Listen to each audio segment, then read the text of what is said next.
Hello children, today let us learn a 10th standard English lesson, A Hero. So when I looked at the heading of this lesson, A Hero, thought came into my mind was, heroes are not born but made. Yes, dear children, a hero is someone to whom you look up to when you are in trouble. This story, A Hero, is an extract from Swami and his friends.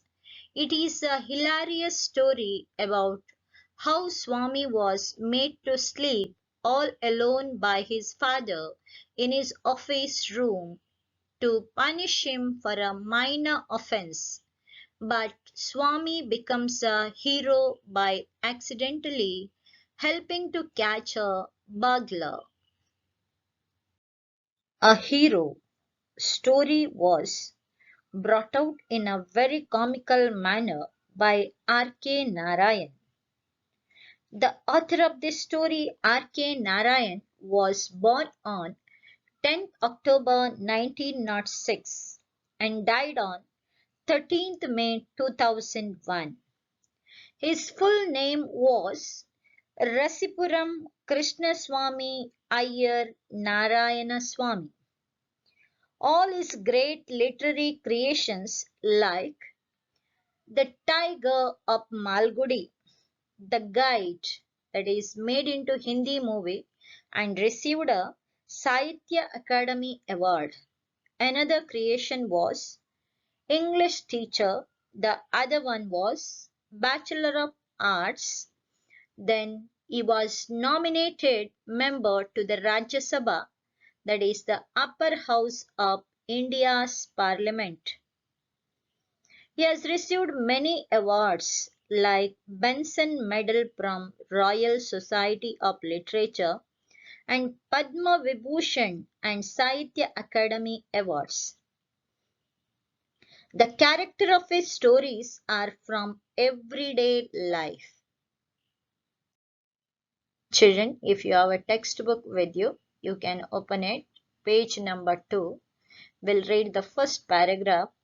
For Swami, events took an unexpected turn. Father looked over the newspaper he was reading under the hall lamp and said, Swami, listen to this. News has been received about the bravery of a village lad who, while returning home by the jungle path, came face to face with a tiger.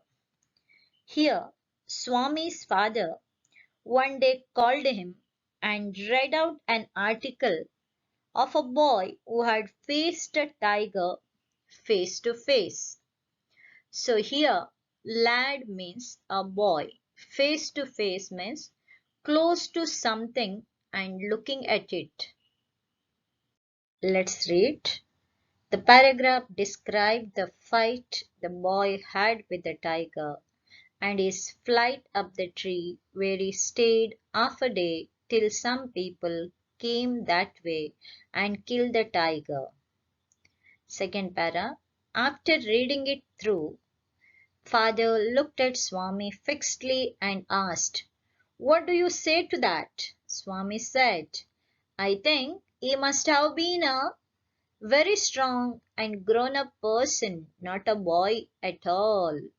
How could a boy fight a tiger? Here, the meaning of the word reading it through means reading it from the beginning to the end. So here, the boy had climbed up a tree until some people arrived and killed the tiger and had saved the boy. Swami's father asked him of his opinion regarding the incident. Swami, who was just 12 years old, said that the boy must be a grown up man and not just a boy to have the courage to face the tiger. You think you are wiser than the newspaper? Father sneered. A man may have the strength of an elephant and yet be a coward, whereas another may have the strength of a straw, but if he has courage, he can do anything. Courage is everything. Strength and age are not important. Swami disputed the theory. How can it be, father? Suppose I have all the courage. What could I do if a tiger should attack me? Leave alone strength. Can you prove you have courage? Let me see if you can sleep alone tonight in my office room. Here, sneer means speak in a very unkind way. Father, speak in a unkind way. So here, his father said that courage is more important than strength and age.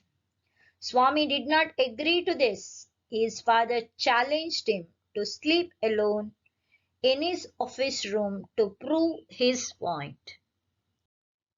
A frightful proposition, Swami thought. He had always slept beside his granny in the passage, and any change in this arrangement kept him trembling and awake all night. Here, Swami was always sleeping with his granny. If there was a change in this arrangement, is to tremble means shaking hands or legs or full body with anxiety, we can say shivering.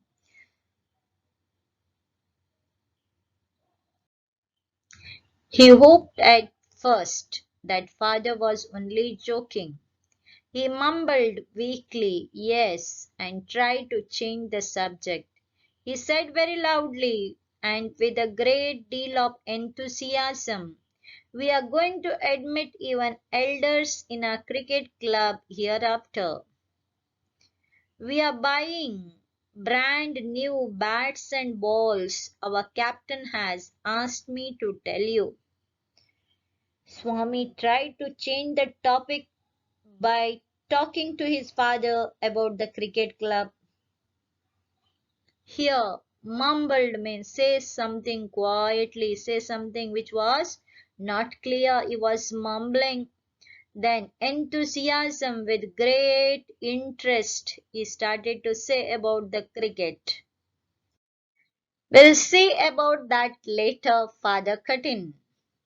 You must sleep alone hereafter. Swami realized that the matter had gone beyond his control. From challenge, it had become a command. He knew his father's tenacity at such moments. Fifth para, from the first of next month. I'll sleep alone, father. No, you must do it now. It is disgraceful sleeping beside granny or mother like a baby. So here, cut in means interrupted and distracted. So tenacity means determination, purpose. Here, his father was determined that he would make Swami to accept the challenge. Swami tried to evade the issue and told they could postpone it to next month. His father scolded him, saying that it was disgraceful to sleep beside his granny or mother like a baby, and looked at Swami's mother. You are in the second form, and I don't like the way you are being brought up, he said, and looked at his wife, who was rocking the cradle. Why do you look at me while you say it? She asked. I hardly know anything about the boy. No, no, I don't mean you, said father. If you mean your mother is spoiling him, tell her so. And don't look at me, she said, and turned away. Here, Swami's mother was not ready to accept his scolding.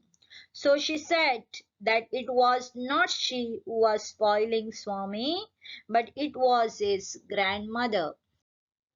Swami's father sat gloomily, gazing at the newspaper on his lap. Swami rose silently and tiptoed to his bed in the passage. Granny was sitting up in her bed and remarked, Boy, are you already feeling sleepy?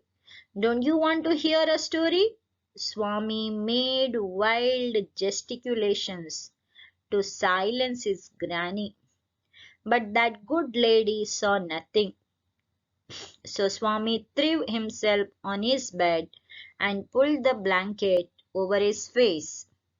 Here, gloomily means feeling in a way that things will not improve. Tiptoed, Swami walked quietly on the tips of his toe.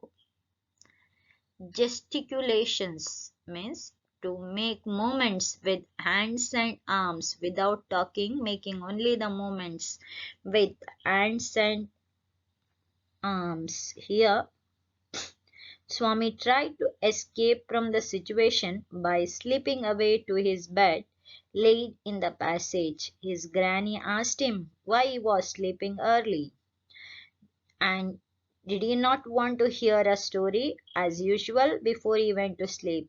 Swami tried to stop his granny from speaking, but very soon his father came there. Granny said, "Don't cover your face. Are you really very sleepy?"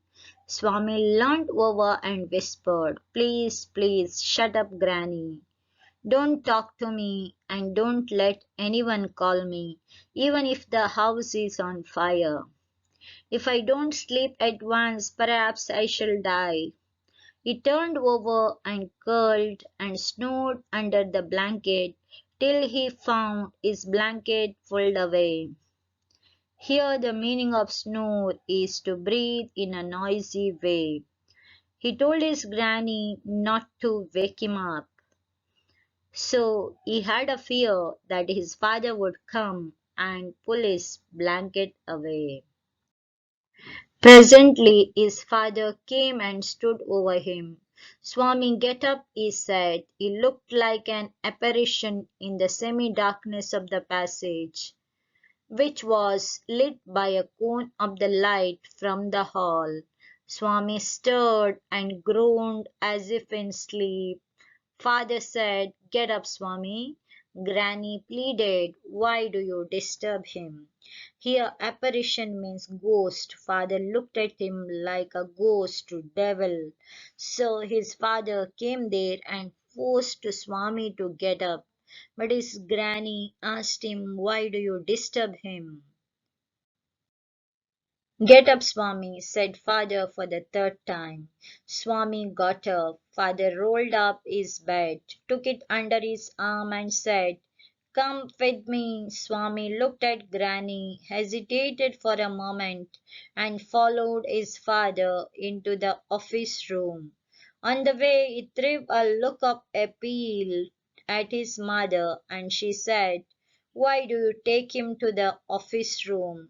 He can sleep in the hall, I think." Here, his father forced him to go to his office room to sleep all alone. Swami looked at his mother and granny for help, but it was of no use. "I don't think so," father said, and Swami slunk behind him with bowed head. "Let me sleep in the hall, father," Swami pleaded.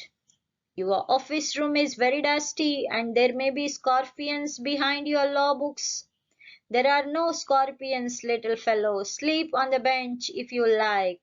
Can I have a lamp burning in the room?"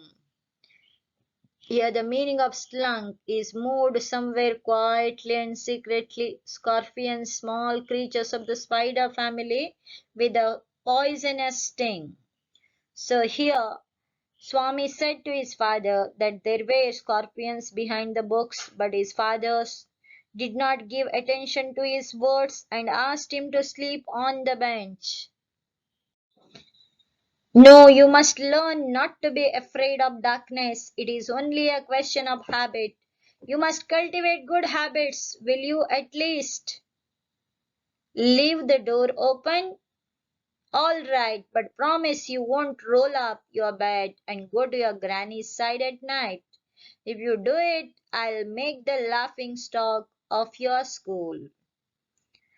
Swami's request for a lamp was also rejected by his father, but his request for the door to be left open was agreed with a warning that if he come back he would make himself the laughing stock of his school. Thank you, children. The second part of the lesson will be done in the next week. Never stop dreaming. You too will become a hero one day.